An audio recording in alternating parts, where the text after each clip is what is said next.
All his life, even as a young boy, Jesus lived in the awareness of God's presence. His heart was completely open to God. Think of it. There was never a moment when he couldn't hear the voice of God.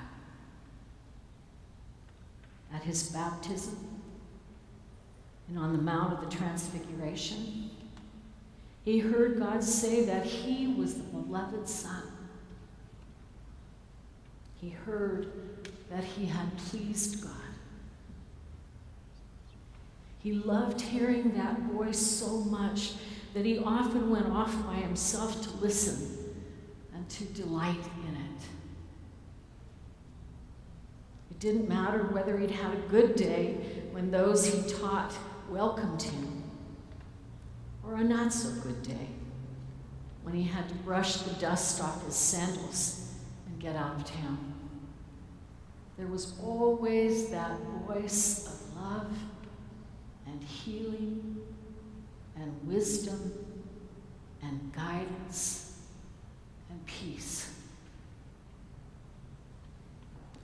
He heard God's voice constantly, that is, until that moment on the cross, when God withdrew from him completely.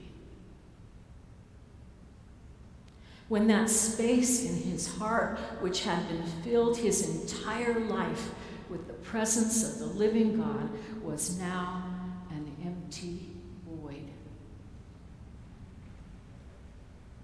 Oh, the agony of it all. The agony of the complete absence of God. In the Apostles' Creed, we say he descended into hell. And this was it, the complete absence of God. Hell. There is no greater anguish than the absence of God. There is no greater pain than the silence of God. Barbara Brown Taylor, in her book Home by Another Way, says that it was the silence that killed Jesus, not the nails or the suffocation, but the silence of the Abba who would not say a word. Jesus experienced the ultimate abandonment. He understands what it feels like to be lonely, isolated, separated, and rejected.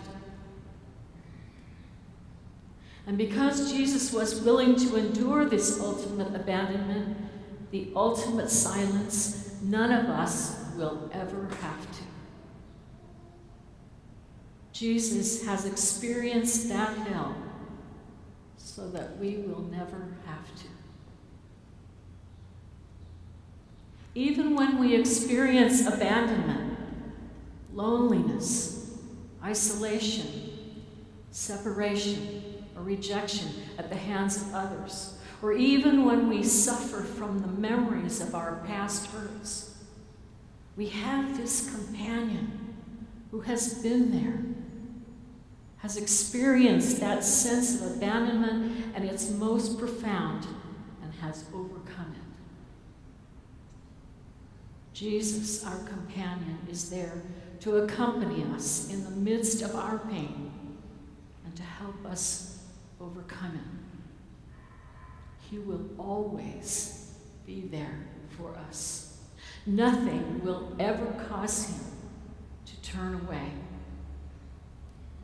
Because Jesus hung on the cross that Good Friday and endured the silence of God, we will never have to.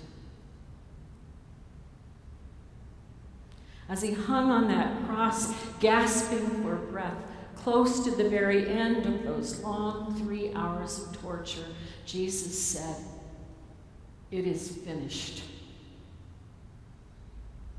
We could hear that as an admission of defeat. It's all over.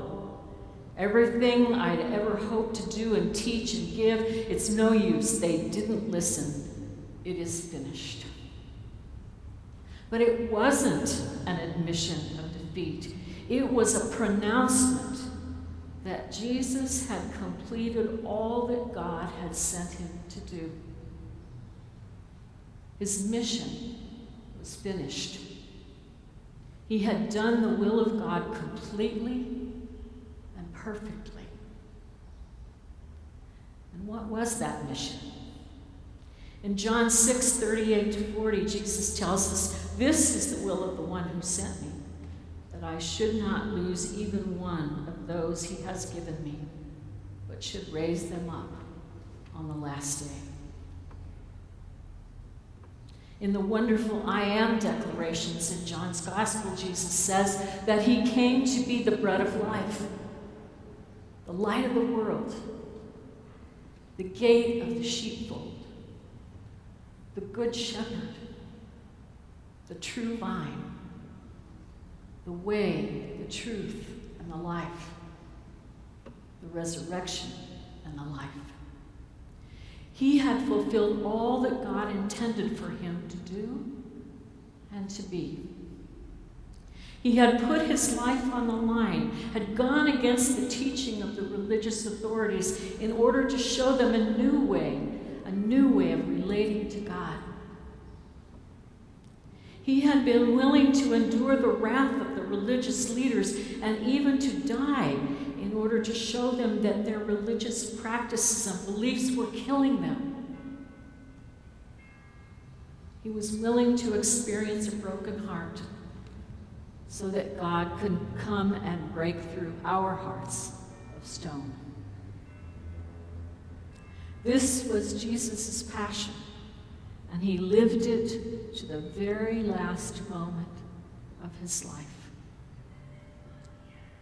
Right to the end, he lived an authentic life, a life that reflected who he truly was. Are we living an authentic life? Does our life reflect who we truly are? What is our mission? What has God called us to be or to do? The answers lie hidden in our hearts, buried in the very fabric of our being. What are we passionate about? What gifts do we have? What gives us the most joy and sense of fulfillment? These are clues that can lead us to our mission, our gift to give to the world. Each year during Holy Week, the deacons, priests, and bishops gather together to renew our ordination vows on the Tuesday of Holy Week, like we did here this past Tuesday. Several years ago, before I became a part of this community, when we arrived for our renewal of vows, there was a huge banner hanging on the front of St. John's. It had the head of Christ wearing a crown of thorns. And beneath that was the question, what is your passion? I have never forgotten that banner. What is your passion? Jesus lived and died that we might have life and have it in abundance, that we might live truly authentic lives.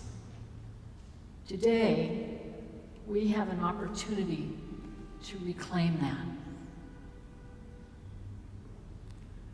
When I'm finished, during the period of silence that follows, hear in your hearts Jesus' questions for you.